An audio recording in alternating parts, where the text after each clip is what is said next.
Assalamualaikum warahmatullahi wabarakatuh. Selamat datang. Selamat bergabung kembali rekan-rekan program studi pendidikan bahasa dan sastra Indonesia. Kini kita bertemu lagi dengan mata kuliah teori sastra modern. Bersama saya, Heru Prasetyo sebagai tim pengampu dari mata kuliah ini.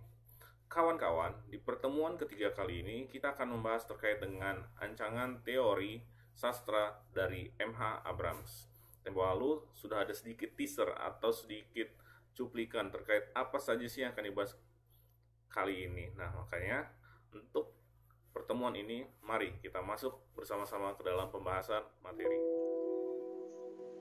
Oke, di pertemuan ketiga kali ini kita akan membahas materi yang telah sempat kita obrolkan di akhir perbincangan materi kedua atau pertemuan kedua. Materi tersebut adalah orientasi kritik sastra M.H. Abrams. Seperti teman-teman kemarin sudah ketahui bahwa syarat keberadaan suatu karya sastra pasti akan ada namanya karya sastra itu sendiri, adanya pembaca, adanya dunia atau semesta, universe, dan terakhir adalah si penciptanya itu sendiri. Nah, kali ini Abrams akan menjelaskan terkait keempat hal ini dikaitkan dengan bagaimana pendekatannya untuk kritik sastra. Ya, seperti sebelumnya, di awal perkuliahan ini, pembahasan materi ini, saya mempersilahkan kepada rekan-rekan untuk menyampaikan pertanyaan dan pendapat di kolom komentar video ini ditautkan yaitu di YouTube. Pun jika ada pertanyaan yang ingin disampaikan panjang lebar, silakan masuk ke forum diskusi di kelas Unila ACID. Oke, tanya. Kalau misalnya nggak tahu, tanya. Tersesat. Oke? Ya, inilah materi kita. Ini adalah teaser temporer yang kita bahas bahwa ada 4 aspek yang dibahas oleh sastra, itu adalah realitas atau universe atau semesta, ada sastrawan sebagai pencipta, ada pembaca sebagai penikmat, dan karya itu sendiri. Nah, bagaimana pendekatan ini yang akan kita bahas? Nah, ini sudah ada arah-arahnya ya. Berkaitan dari realitas, maka akan bicara tentang mimetik. Bicara tentang karya, akan bicara tentang objektif, pendekatan objektif. Sastrawan adalah pendekatannya ekspresif, pembaca, dan pragmatik. Ya, kita bahas satu persatu dari keempat hal ini. Terkait dengan teori Abrams ini tidak akan pernah lepas dari bukunya yang terbit tahun 1955 yaitu The Mirror and the Lamp. Ini adalah salah satu studi klasik sastra modern karena dari sinilah karya kritik sastra bermunculan dan Abrams adalah salah satu pionir yang menggagas bagaimana kritik sastra tersebut dilihat dari 4 aspek. Ini adalah sosoknya, Meyer H. Abrams. Di pengantarnya, ia mengatakan bahwa judul buku tadi, The Mirror and the Lamp, mengidentifikasi 2 metafora pikiran yang umum dan antitesis. Yang satu membandingkan pikiran dengan reflektor benda-benda eksternal, yang lain dengan proyektor bercahaya yang memberikan kontribusi pada objek yang dilihatnya. Maksudnya seperti apa? Yang pertama adalah karakteristik dari banyak pemikiran dari Plato hingga abad ke-18. Yang kedua adalah tipikal konsepsi romantis yang berlaku dari pikiran puitis. Nah, jadi terkait dengan bagaimana ia melihat karya sastra, ia tidak lepas dari bagaimana pemikiran dari Plato terhadap karya sastra. Nanti kita akan bahas pelan-pelan ya.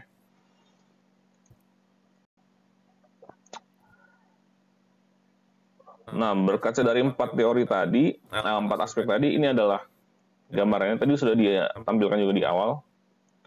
Ada universe, ada artis, audience, dan karya itu sendiri. Ada mimetik, pragmatik, ekspresif, dan di karya sastra ini akan bicara tentang objektivitas. Nah, representasi segitiga dari 4 koordinat ini bukanlah konstanta, melainkan variabel. Kenapa? Karena jika kita membahas terkait dengan karya sastra itu sendiri, objektif, pendekatan objektif, maka bukan berarti pendekatan yang lain itu hilang. Pendekatan yang lain ada, tapi hanya saja kita tidak melihatnya secara utuh. Kita hanya melihatnya secara satu sudut pandang saja, yaitu objektif. Maka pragmatik, mimetik, dan ekspresif sementara waktu dilupakan. Maka di sini dikatakan adalah satu koordinat selalu tetap menonjol yang menentukan fokus kritik, sementara yang lain itu tidak menghilangkan 3 koordinat lainnya. Jadi kalau fokusnya ke objektif ya pragmatik, mimetik, ekspresif tidak sentuh. Sementara kalau misalnya nyentuh pragmatik, maka objektif, ekspresif, mimetik tidak disentuh. Apakah keduanya bisa bersamaan dibahas atau empatnya bisa dibahas? Ya bisa saja. Hanya saja mungkin kompleksitasnya yang akan membuat kalian akan kesulitan dalam menganalisisnya. Bisa, ya bisa pastinya. Seperti itu. Oke, kita mulai dari pendekatan mimetik.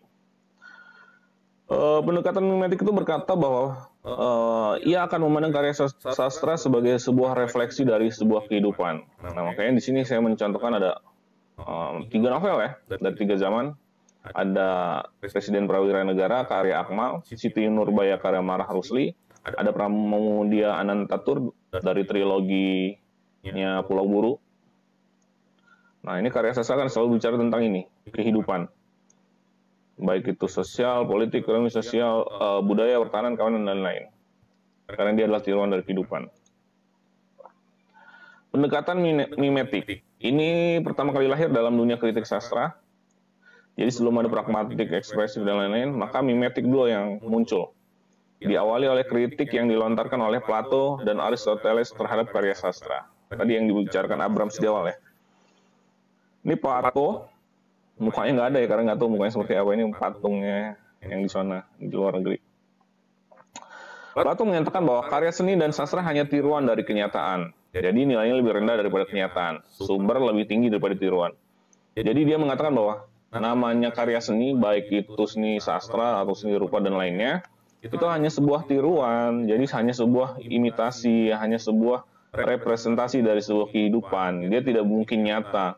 Pun jika dia adalah bercerita tentang kenyataan dalam dunia real, itu sudah termasuk dalam proses kreatifnya si pengarang. Nah, ini ditegaskan oleh si Aristoteles. Aristoteles mengatakan bahwa mimesis para seniman tidak semata-mata menjiplak, melainkan sebuah proses kreatif. Ditegaskan kan oleh Aristoteles, jika kemarin saya menyatakan bahwa ada novel Disorder, karya Akmal Naseri, bicara tentang pandemi, apakah dia bicara tentang pandemi saat ini?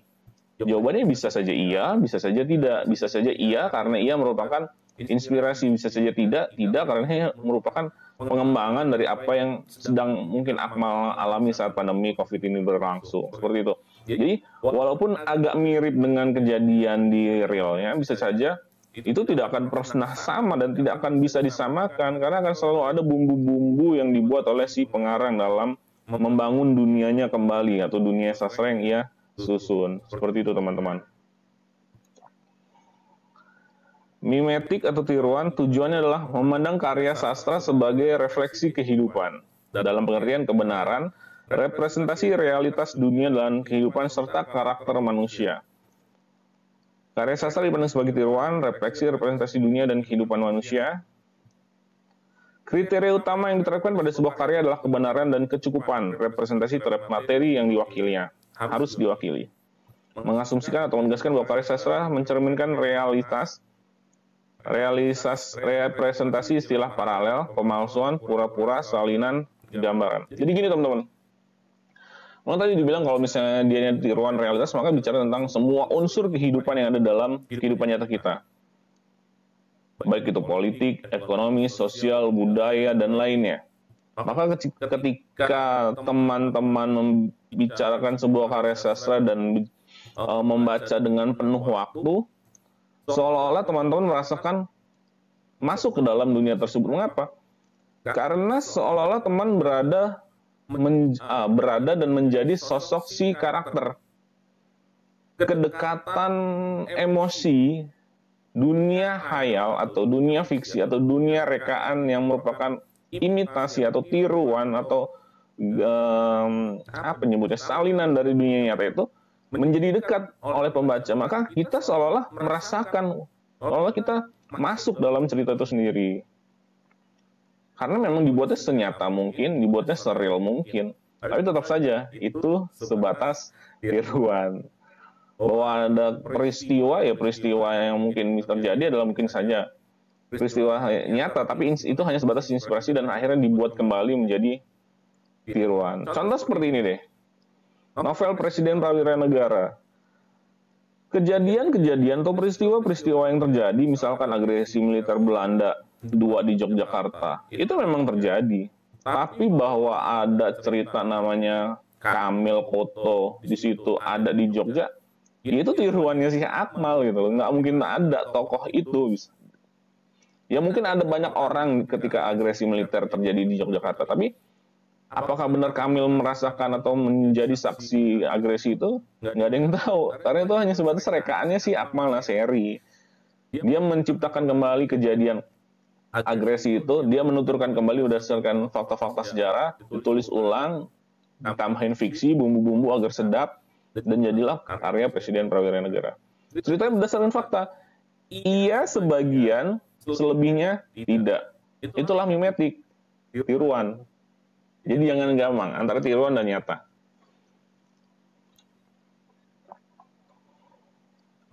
Ini yang tadi ditulis, digambarkan, ditampilkan di awal. Siti Nurbaya, Marah Rusli. Ada yang pernah baca atau mungkin dulu pernah nonton? Oh, kalian pernah nonton nggak ya? Dulu di TVRI sih. Ada namanya Datuk Maringgi.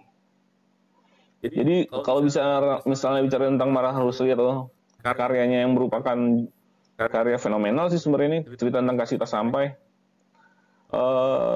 Orang-orang mendeskripsikannya bahwa Marah Rusli ini bercerita tentang realitas saat itu di Minang, bahwa ada konflik generasi muda dan generasi tua, ada yang upaya kawin paksa di adat atau budaya setempat seperti itu. Dan ini terekam dalam sebuah novel. Ada fakta? Ada. Tapi apakah itu merupakan realita? Ya tidak sepenuhnya juga, karena ada tambahan bumbu-bumbu tadi agar sedap ya. Karena perlu diingat, perlu digarisbawahi adalah mimetik adalah tiruan dari hal yang paling nyata di dunia ini. Peristiwa-peristiwanya ada, iya, tapi tidak senyata peristiwa itu terjadi di dunia nyata.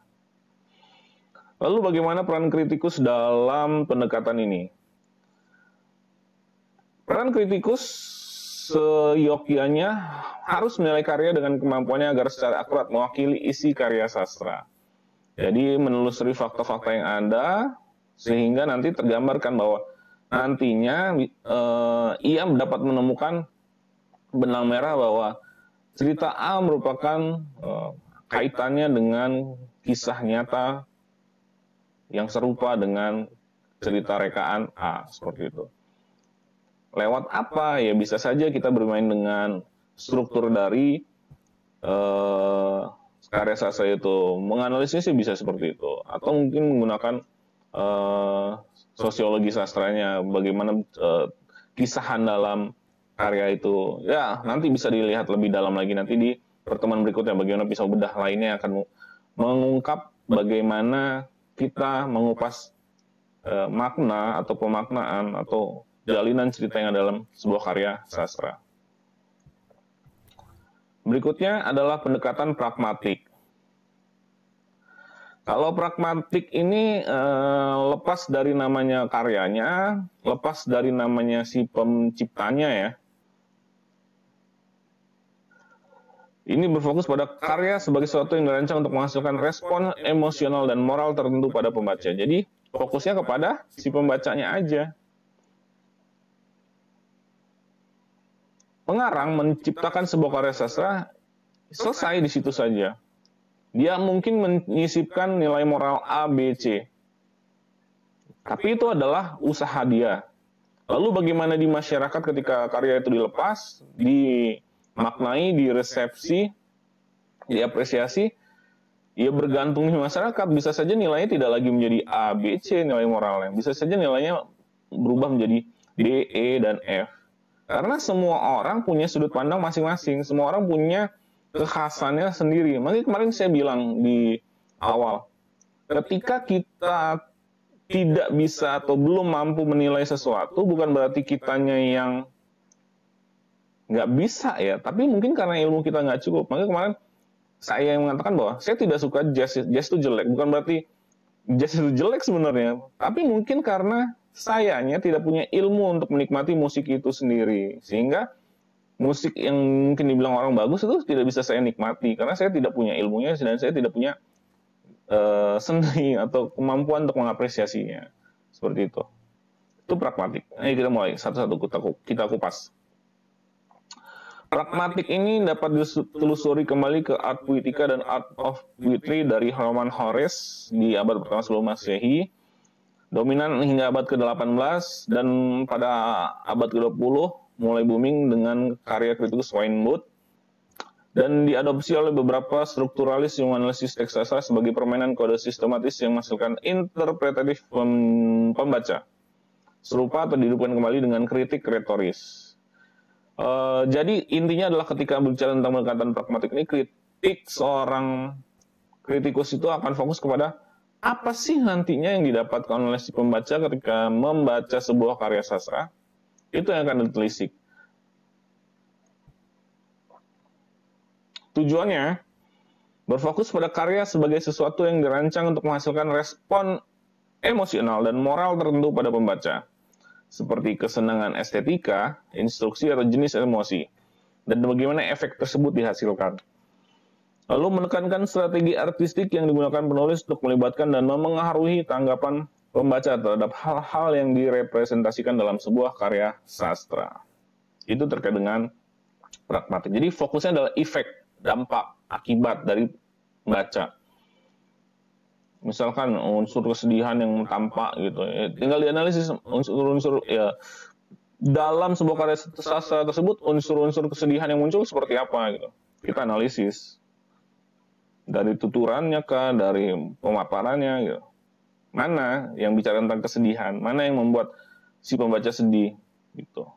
Gayanya seperti apa bahasanya.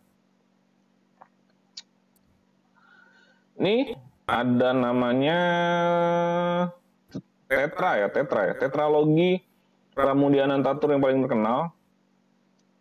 Kalau nggak tahu, tetralogi adalah 4 seri dari terbitan Pramudia Anantatur. Ada Bumi Manusia, Anak Semua Bangsa, Jejak Langkah, dan Rumah Kaca. Mengapa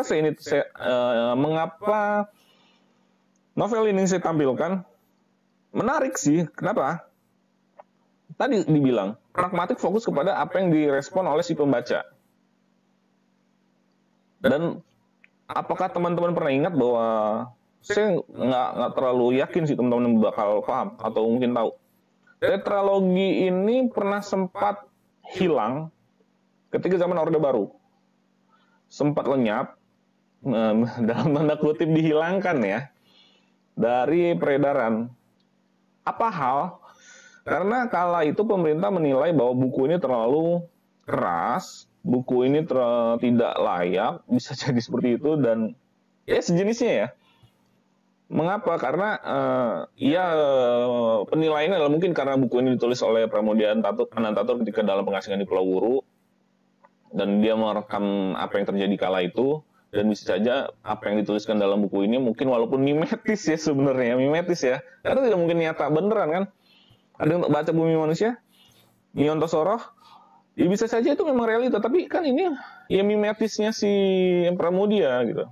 Tapi ternyata respons dari si pemerintah, defense-nya sangat kuat, sehingga buku ini jangan terbit. Buku ini terbitnya tolong dibatasi dan sejenisnya. Sehingga sempat hilang di peredaran, dan sekarang mulai muncul kembali, dan banyak yang mengapresiasi kan, bahkan terakhir Bumi Manusia dijadikan film oleh Hanung Bramantyo, dan sempat ya lumayan sih saya bilang, tapi saya nggak suka nontonnya, lebih enak baca novelnya yang beda. Yang ingin saya sampaikan apa? Ketika pemerintah menilai bahwa Bumi Manusia dan sejenisnya dari tetralogi ini memiliki tanda kutip tadi yang perlu dilarang, di satu sisi pembaca lainnya mengapresiasi bahwa Pramudia Anantatur cukup cakap dalam merekam peristiwa, momen, ataupun kesejarahan yang terjadi kala itu dalam tetralogi ini. Nah, artinya apa? Dari dua sudut pandang ini kan kita bisa melihat bahwa ketika tetralogi ini muncul, penafsirannya di pembaca, di masyarakat berbeda. Pemerintah menilai ini, sedangkan pembaca lain menilai ini. Nah, bukan maksud untuk membuat bias, tidak. Tapi yang saya bilang tadi, penulis bisa saja menitipkan pesan 1, 2, 3 atau A, B, C. Tapi pembaca ketika menikmati, menangkapnya malah bisa saja bukan 1, 2, 3, tapi 4, 5, 6 atau D, E, F. Nah, seperti itu. Inilah yang terjadi dalam tetralogi tetraloginya Pramudia Anantatur, yaitu Bumi Manusia, Anak Semua Bangsa, Jejak Langkah, dan Rumah Kaca. Punya gambaran ya? Mudah-mudahan. Kalau nggak paham, tanya aja. Lalu bagaimana peran kritikus sastra? Peran yang diambil oleh para kritikus adalah menilai karya sastra tersebut berdasarkan keberhasilan pengarangnya dalam membuat penonton atau pembaca merespon dengan cara yang dia inginkan. Jadi fokusnya kepada impact, dampak, respons dari para pembaca. Teorinya bisa pakai response reader. Response reader seperti apa? Nanti di ujung pertemuan-pertemuan berikutnya. Enggak sekarang. Jadi namanya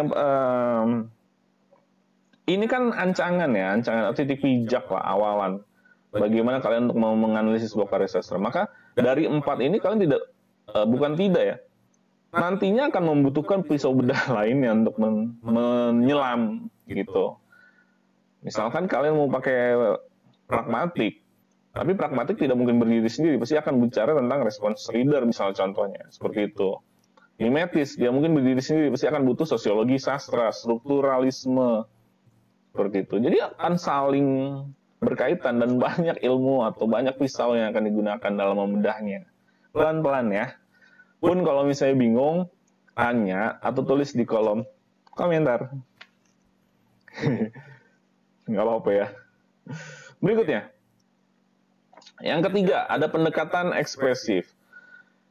Kalau ekspresif ini, kita akan fokus kepada karya sastra sebagai ekspresi individualitas pengarang. Kalau sebelumnya mimetis akan fokus pada universe semesta, pragmatik akan fokus kepada pembaca, maka sambutlah ekspresif ini, kita fokus kepada para pengarangnya. Bagaimana bicara tentang pengarang? Ya, tadi dibilang, ketika si pengarang menyampaikan 1, 2, 3, mengapa dia menampilkan 1, 2, 3, gitu. Apa yang dia inginkan, apa yang dia mau, gitu. Misalkan ada ceritanya juga berkaitan dengan mimetisnya dengan ini, lah, kenapa dia masukin mimetisnya seperti ini gitu. Cari tahu di pengarangnya, mengapa Anda memasukkan cerita ini ke dalam karya ini gitu. Pelan-pelan. Kita masuk ya. Teman-teman pasti kenal, pun kalau tidak kenal maka cukup disayangkan teman-teman dari program Studi Pendidikan Bahasa dan Sastra tidak mengenal beliau, Profesor Dr. Andries Hans Tieu, atau dikenal dengan Etieu. Ini akademisi Belanda. Kalau misalnya teman-teman punya buku menulis sastra, ya inilah salah satu karyanya. Oke, fokus ya. Beliau mengatakan bahwa puisi adalah luapan spontan dari perasaan yang kuat. Puisi adalah perasaan mengaku diri pada dirinya pada saat-saat kesunyian. Tidak hanya puisi ya, kita bicara tentang hal yang umum, itu karya sastra. Bahwa karya sastra itu pasti akan berbicara tentang apa yang menjadi pemikiran ataupun pengalaman si pengarang. Maka ketika kita bicara atau menyelami sebuah karya sastra, katanya, kabarnya bahwa kita akan menyelami dunianya si pengarang, pemikirannya si pengarang, atau pengalaman yang terbentuk dari si pengarang. Itu yang dikatakan oleh Etieu dan bisa saja benar ya. Yuk kita bahas lagi. Bicara tentang ekspresif, dia akan muncul pada abad 18 dan 19 kala itu saat pengkritik sastra berusaha menyelami jiwa penyair melalui karya yang dihasilkan. Salah satunya adalah Samuel Taylor Coleridge dan William Wordsworth. Dipraktikkan dalam tulisan kritikus psikologis dan psikoanalitik dalam kritik seperti George Paulet, The Geneva School. Ini sekilas tentang kesejarahannya. Lalu tujuannya apa? Kita bicara tentang ekspresif. Memusatkan perhatian pada karya sastra sebagai ekspresi individualitas pengarang. Lalu lebih berfokus pada karya sastra sebagai objek seni atau pengaruhnya terhadap pembaca. Maka tadi saya bilang, ketika kita bicara tentang karya sastra, kita tidak bisa lepas dari si pengarangnya. Tidak mungkin pengarang tidak menitipkan sesuatu kepada karya yang ia tulis. Maka ketika kita bicara tentang karya sastra, kita tidak bisa lepas bahwa ada hasil pemikiran atau ada hasil luapan ekspresi hati, perasaan, pengalaman dari pengarang di dalam karya yang ia hasilkan. Dan pendekatan ekspresif ini akan menelisik hal tersebut, kawan-kawan. Caranya seperti apa? Ya dengan teman-teman menggunakan metode yang paling enak tuh wawancara, langsung tonjok si pengarangnya, analisis. Mengapa demikian gitu. Wow, contoh banyak sekali. Ada Rongeng Dukuh Parut, Ahmad Tohari, ada Amba, Laksmi Pamuncak, ada Hamka, terkenal sekali tenggelamnya kapal Van der Wijk, ada Laut Bercerita, ada Pada Sebuah Kapal, dan Hadini. Ini karya-karya fenomenal semua ya. Mudah-mudahan sih udah pada baca ya.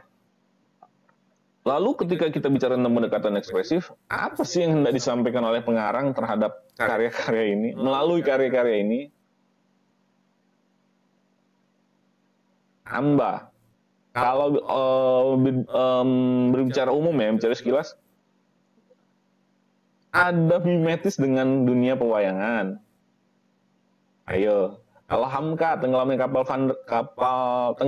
Van der Wijk, ya jangan disamakan dengan Titanic ya, kita nggak bicara ke sana. Tapi ketika baca itu, teman-teman akan melihat bagaimana kekhasan adat timur kita dalam merekam sebuah jalinan romansa. Saya jadi spoiler deh. Baca sendirilah. Tapi apa yang ingin disampaikan pengarang? Pasti ada kan? Dia ingin menitipkan pesan moral pastinya kan? Tapi kita tidak bisa saja berbatas kepada analisis strukturnya. Bagaimana tuturan cerita di dalamnya berupa plot, alur, tokoh penokohannya. Tidak bisa. Kita harus juga untuk menganalisis melalui cara bertanya kepada si pengarangnya langsung. Jika itu dimungkinkan, tapi berhubung ini pengarangnya sudah hilang, sudah tidak ada ya, ketika teman-teman menghadapi sebuah karya seperti ini ya, dekati dengan orang yang terdekat, telusuri dari orang yang terdekat. Kapan karya-karya itu lahir? Saat momen apa karya-karya itu lahir? Bagaimana pengalaman batin si pengarang saat karya-karya itu lahir? Itu yang dianalisis oleh pendekatan ekspresif. Jadi sebenarnya paling nyaman adalah ketika kalian bicara tentang pendekatan ekspresif. Kalian akan bicara strukturalisme bisa, sosiologi sastra bisa, psikologi sastra bisa. Tapi yang lebih nyaman adalah ketika kalian bisa langsung to the point, bicara dengan face to face pada pengarangnya, pencipta karya sastra itu sendiri. Pak, Bu, Mas, Mbak, maksud Anda apa? Seperti itu. Jadi bertanya langsung, apa yang ia mau? Apa yang ia titipkan? Seperti itu. Itu adalah ekspresif.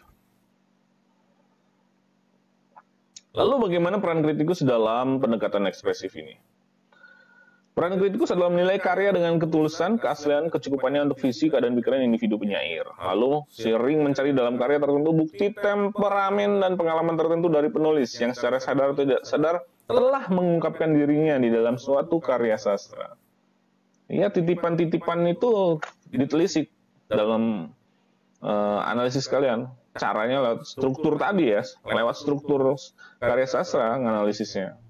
Jika sudah ditemukan, ya tinggal ditanyakan kembali, dicek kembali, cek dan recheck kembali kepada pengarangnya, si penciptanya. Seperti itu adalah tugas kalian sebagai kritikus sastra. Tapi kelemahan ekspresif ini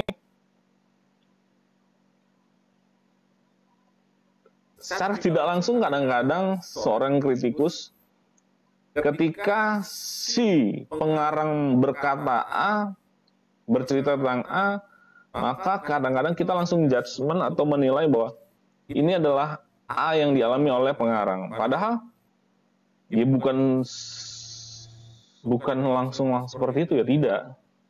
Ya, karena kita tidak boleh juga melupakan teori awal bahwa karya sastra itu mimetis, tiruan gitu loh. Cuman memang ini adalah kelemahan utama yang dialami oleh pendekatan ekspresif. Padahal di kita akan selalu muncul bahwa realita yang ada di dalam karya sastra ini adalah realita yang dialami oleh sastrawan gitu. Kesedihan yang muncul dalam puisi itu adalah kesedihan yang dialami sastrawan gitu. Kadang seperti itu penilaiannya, judgement di awal mesti seperti itu. Tapi bisa saja salah kan? Karena ia tidak dipungkiri, kadang namanya sastrawan mencipta sebuah karya sastra itu kan bergantung sama pasar. Pasar lagi senangnya seperti apa? Itu yang ia ciptakan. Ia bentuk. Gitu. Jadi makanya jangan langsung, ya kok kata orang Jawanya don't judge a book from the cover ya, from its cover. Salah, bahasa Inggrisnya kacau ya. Iya, dosen bahasa Indonesia Pak. Jangan menilai seseorang dari sampulnya ya. Itu ekspresif. Berikutnya kita akan masuk ke pendekatan yang terakhir, yaitu pendekatan objektif. Berfokus pada kualitas intrinsik sebuah karya sastra. Ini yang sering dan akan menjadi favorit teman-teman dalam menganalisis karya sastra. Umumnya ya, ketika mengambil karya sastra sebagai fokus dari teman-teman ketika menuliskan skripsi, biasanya akan ini lari ke sini. Objektif, mimetis, objektif, mimetis. Bagaimana pragmatik dengan ekspresif? Jarang, ribet. Oke, kita fokus ke objektif. Ethiu pun masih berkata bahwa membongkar dan memaparkan cermat, seteliti, semendetail, dan semendalam mungkin keterkaitan dan keterjalinan semua unsur dan aspek karya sastra yang bersama-sama menghasilkan maksud menyeluruh. Panjang bener ya kalimatnya. Artinya apa? Secara ringkas seperti ini. Ketika kalian membaca karya sastra dan ingin memaknainya, maka kalian harus merusak dulu fondasinya. Kalian analisis fondasinya tersebut, apa yang muncul dan apa yang ditampilkan oleh fondasi dari karya sastra tersebut. Fondasinya seperti apa? Ya unsur-unsur intrinsik yang ada dalam karya sastra itu. Baik berupa plot, alur, tokoh, penokohan, itu yang akan kalian analisis melalui pendekatan objektif ini.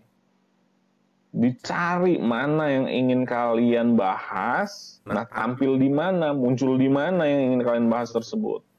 Misal kalian ingin berbicara tentang optimisme karakter A gitu, nah kata-kata atau representasi optimisme ini muncul dalam hal yang di mana, apakah dalam penuturan tokoh penokohannya seperti itu, pendeskripsiannya tinggal dikupas habis nantinya. Baik itu di karya sastra berupa novel atau puisi ya, terserah, bebas. Objektif ini pasti akan dikembangkan oleh formalis Rusia, karena formalis Rusia itu merupakan titik balik dari kritikus sastra ya. Karena kala itu, kaum formalis itu ingin membebaskan sastra dari kungkungan dari kungkungan itu apa sih ya?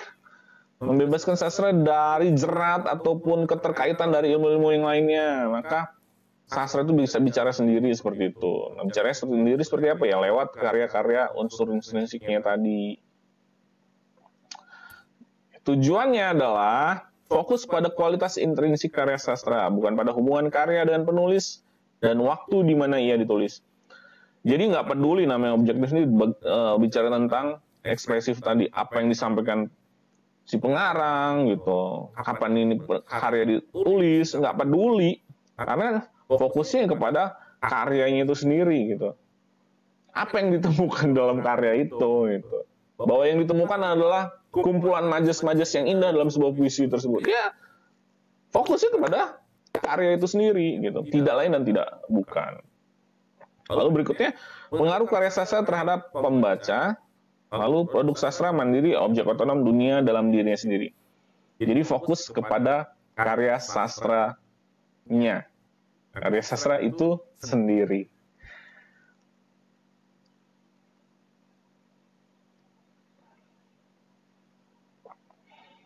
Kenal Kenal nggak? Pasti kenal lah ya. Kalau misalnya tidak kenal, mungkin bukan mahasiswa program studi pendidikan bahasa dan sastra Indonesia. Sapardi Djoko Darmano, yang fana adalah waktu. Yang fana adalah waktu, kita abadi. Memungut detik demi detik, merangkainya seperti bunga sampai pada suatu hari. Kita lupa untuk apa. Tapi, yang fana adalah waktu, bukan? Tanyamu. Kita abadi. Pendekatan objektif akan melihat puisi ini secara intrinsiknya. Bagaimana permainan rimanya, bagaimana penggunaan majasnya, metaforanya, gitu. Itu yang akan difokuskan kepada pendekatan objektif. Maka, pemaknaan yang fana adalah waktu berfokus kepada intrinsik dari puisi ini sendiri. Gitu, teman-teman. Lalu peran kritikus seperti apa? Harus menganalisis dan menilai hanya dengan kriteria intrinsiknya saja, seperti kompleksitas, koherensi, keseimbangan, integritas, dan keterkaitannya dengan elemen-elemen komponennya.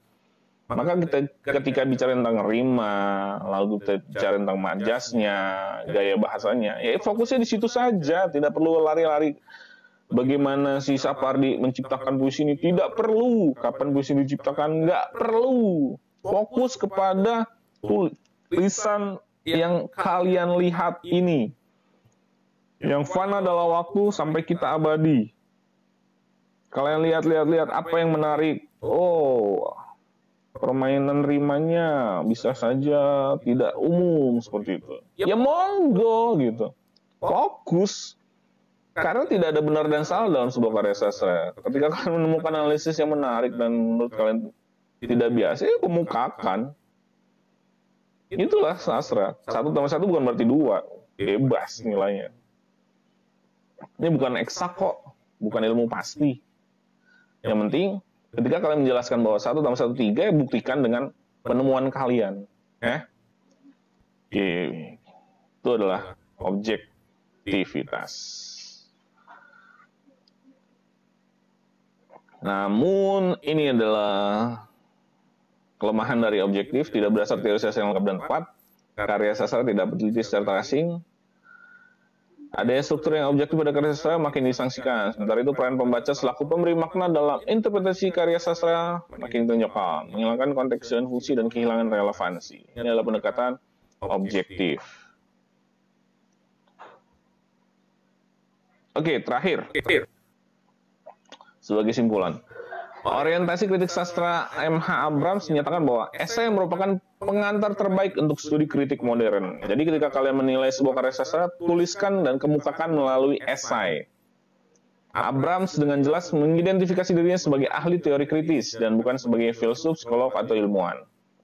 Menurut Abrams, tujuan dan fungsi teori kritis bukanlah untuk menemukan beberapa kebenaran yang dapat diverifikasi, tetapi untuk menetapkan prinsip-prinsip yang memungkinkan kita untuk membenarkan, mengatur, mengklarifikasi interpretasi dan penilaian estetika. Nah, tadi dibilang, tidak ada benar salah, tapi kita hanya memberikan analisis terkait dengan bagaimana intrinsiknya, bagaimana dengan korelasi-korelasi yang lain. Lalu Abrams pun menganalisis penemuan kritik secara tematis, kronologis, historis, dan kritis. Dan ia memenangkan tempat khusus bagi dirinya dalam genre kritik sastra. Oke, itu adalah laporan terakhir dari orientasi kritik sastra M.H. Abrams. Dengan berakhirnya materi tadi, maka ini adalah sesi akhir dari teori sastra modern sesi ketiga atau pertemuan ketiga. Terima kasih buat teman-teman atas kesetiaan dan kesediaannya dalam menyimak materi ini. Pesan sponsor. Tetap patuhi protokol kesehatan, cuci tangan menggunakan air mengalir, menggunakan sabun, gunakan masker, tidak berkerumun, dan jaga jarak. Oke, setelah pesan sponsor tadi, sekarang teman-teman sudah mendapatkan pemahaman terkait dengan pendekatan objektif, pendekatan ekspresif, pendekatan pragmatik, dan pendekatan mimetis.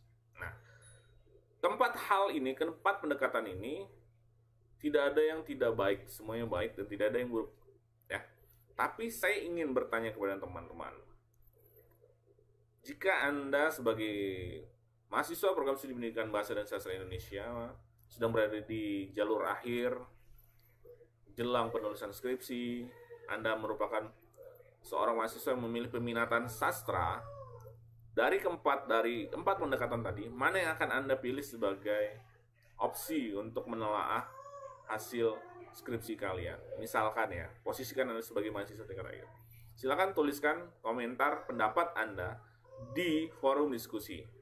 Jangan lupa kalau misalnya ada kebingungan, nanyain di kolom komentar. Oke? Terima kasih, salam sehat. Bertemu lagi di sesi keempat atau pertemuan keempat. Oke, terima kasih saya ucapkan buat teman-teman atas kesediaan menyaksikan video ini. Salam sehat dari saya, terima kasih. Wassalamualaikum warahmatullahi wabarakatuh.